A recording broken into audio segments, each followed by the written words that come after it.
তো আমার মাঝে মাঝে কষ্ট হয়, আপনাদেরকে আমি জিজ্ঞাসা করতে চাই যে এই যে এত মুসলমানের দেশ, এত মাদ্রাসা মসজিদ, এত ইমাম, এত উলেমা, এত বিদ্বান পণ্ডিত ব্যক্তিরা আছেন, তারপরেও এই দেশে এত অন্যায় কেন, এত পাপ কেন?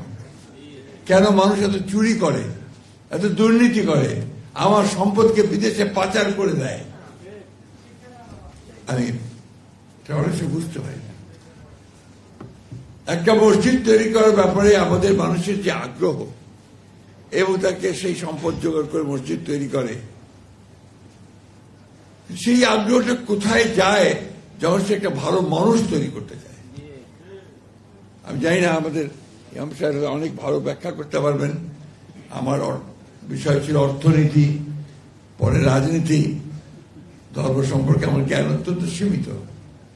স্পিরিচুয়াল যে ব্যাপার থাকে আপনার একটা, যেটাকে আমরা বলি যে উপরওয়ালার তরফ থেকে যেটা আসে তার সম্পর্কে জানা, ধর্ম সম্পর্কে ভালো করে জানা এবং সেটা প্রয়োগ সমাজে কিভাবে করা যাবে, এই বিষয়টা আমার মনে হয় যে আমাদের আরো গভীরভাবে চিন্তা ভাবনা করার প্রয়োজন আছে, বিশেষ করে আমাদের।